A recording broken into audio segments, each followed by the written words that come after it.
All right, here's some quick points about what's in the news today, a little food for thought. Media blame. Look at this two different ways. One, you got it wrong. Is that true? Yes, it's true, but it's not 100% true. What does that mean? When you look at these models at the end, the percentages off that they wound up being based on what people thought the votes would be won't be that far off. It was always thought to be a close race. All the advantages that people thought that Clinton would have wound up not coming true because Trump's slice of the pie was bigger. You had fewer voters than expected. He got more of them. She got less of them than expected. The models were off. I don't think it was as gross an error. And this is not a statement of favoritism of my own decisions. I don't predict who's going to win the race, and I don't do polling, but we do get that information. It's never exact, and it certainly didn't predict this outcome the way it came out, but it's not as off as you think. Now, the second way to look at it is you wanted Clinton to win, you bashed Trump, you bashed Trump. This is a matter of perspective. The Clinton people feel that we rode the email thing and rode her character into the ground, and that we created false equivalencies and false narratives, and that gave Trump a benefit that he should not have gotten. The Trump people believe, boy, were you negative on him. Here's the truth. The truth is, the media is not a monolith. You got to look at each outlet, each show, each person individually. I promise you'll still find plenty to bitch about. So did you ride the Clinton thing too much? It mattered. It always mattered. She didn't handle it well. And Clinton had around her neck this yoke of the status quo. On many levels, she checked every box for people of what they didn't like about the status quo. That's what you saw reflected in this vote. Her party had also gotten away from being champions from the middle class. That hurt her. Donald Trump. I don't control what comes out of the president-elect's mouth. That's what got him in trouble. I challenge you to find me something that we blew out of proportion about Donald Trump. Oh, you said these women made accusations. They did, of sexual assault. You cover them for what they are. Oh, well, you didn't do it about that lawsuit against Trump in New York City. By the way, it wound up being withdrawn. The Clinton people were making that point, that we should have pursued that more.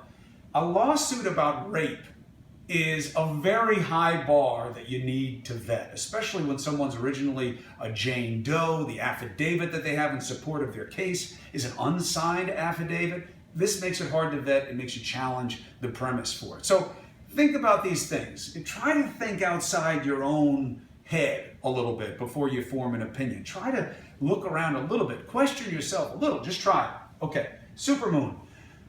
It's a beautiful thing. What I don't get is, why do all you people think that the moon is always equidistant from the Earth when it's rotating around?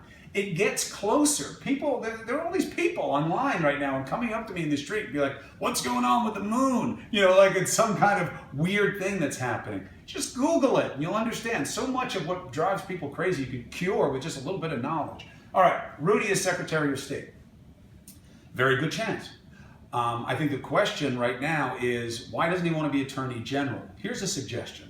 Many people see him just as the mayor of New York, the post 9/11 calming force that we needed here in New York City, and during which he acquitted himself very well. You don't understand what Rudy does now with a lot of his time. He has a consulting business where he goes and he speaks and he visits and he works with governments around the world. He travels a lot, probably 10 or 12 months a year. He's somewhere internationally. So he sees himself as more of an international player, and he has connections and contacts that you may not be aware of, and that's why you should not just write off Secretary of State as being some kind of plum for a loyalist. There could be a better case than you think. Now, the vetting will be a little different. Rudy will have the burden of making the case for what I just told you, whereas if he had been up for AG, the burden would be on the questioners to prove why he isn't the perfect choice for AG. So that's that. All right, Electoral College. Last point.